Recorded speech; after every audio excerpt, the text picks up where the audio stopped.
एक बंदा ने अपनी बेटी का रिश्ता किसी रावजी से तय किया। लड़की का बाप कहते मैंने लड़के को कुरान के ऊपर हाथ रख के कहा कि तू मुसलमान है। ठीक भाई, एक बात कह रहा हूँ रिश्ता करने में सबसे पहले दीन देखा करें। अगर वो 100% अहले बैत और सहाबा कराम रज़ी अल्लाह अन्हुम अजमईन की तालीमात का कायल है, खाली खुद से नाम से खुद को ये जुमला कहता है, तो फिर तो और बात है, आप निकाह कर लें। लेकिन मुझे नहीं लगता, हो सकता है उसने तकिया किया हो।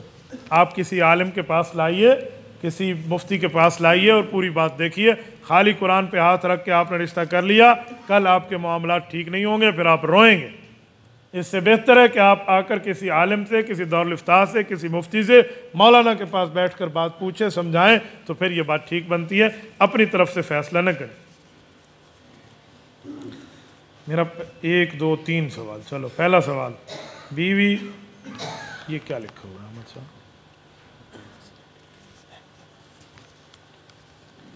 अच्छा, अच्छा, कहते हैं बीवी से गैर फितरी काम करना कैसा है, इससे तलाक होती है?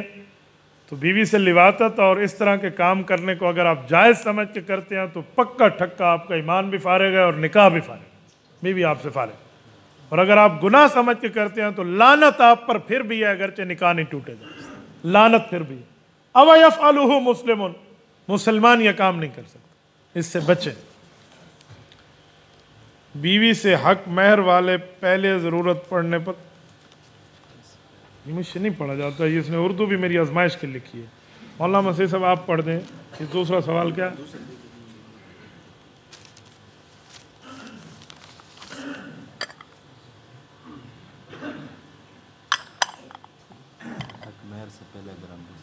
अच्छा, हम अच्छा समझी बैठे। कह रहे हक महर से पहले अगर बीवी के पास एक बंदा चला गया तो क्या है? ठीक है, हक महर आपने अदा नहीं किया, आप अपने घर वालों के पास चले गए हैं, तो आपका जाना जायज़ है। लेकिन हक महर की अदायगी आप पर लाजिम। जैसे आपके पास पैसे हों वो सदके आप हक महर अदा कर दें, इससे आपका बीवी के पास जाना मना नहीं है।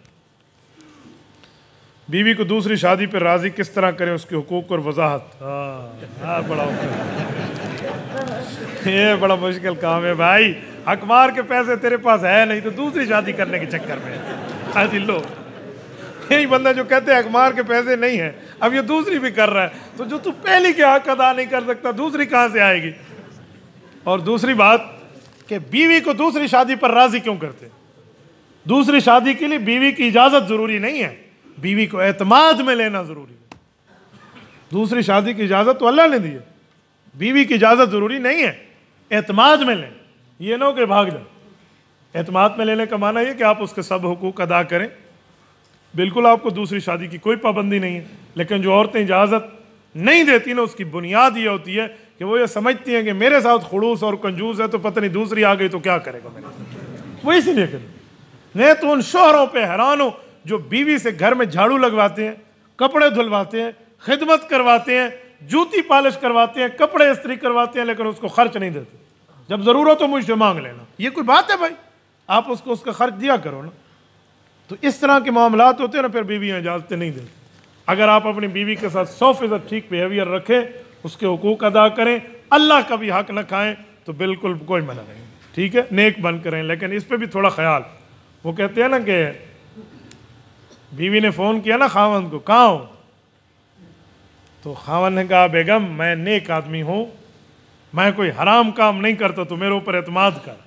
उसने कहा सूफी साहब मैं तुम्हें जानती हूँ, मुझे तेरे हराम काम का ख़तरा नहीं है, तू कहीं और हलाल न कर ले, मुझे इसका मसला है तेरे ऊपर। तो भाई इसको आप ज़रा देख लें, आप मामला सामने रखें। तो अगर आप दोनों के हुकूक 100% अदा कर सकते हैं तो फिर आप दूसरी करें, वरना आप किसी की बच्ची को बर्बाद न करें, उसकी ज़िंदगी। यूँ न तख्ते मश्क न बना।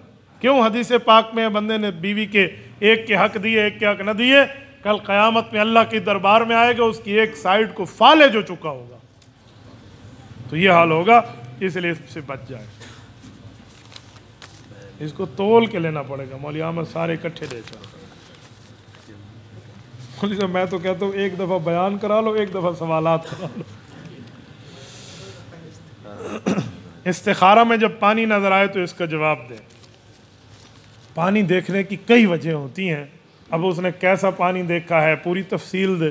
दरिया का पानी देखा है, आब जमजम का पानी देखा है, नाली का पानी देखा है, पलीत पानी देखा है, पाक पानी देखा है, आंसू का पानी देखा है, उसने किसी फल का पानी देखा है, किस नीयत से इस्तिखारा किया, रात के किस हिस्से में, पूरी तफसील है भाई। ये ख्वाब का इल्म बहुत बड़ा इल्म है, कोई छोटा मोटा इल्म नहीं है। थोड़ी तफसील देंगे तो मैं इंशाअल्लाह ताला इस पर आपकी खिदमत में अर्ज़ करूँगा।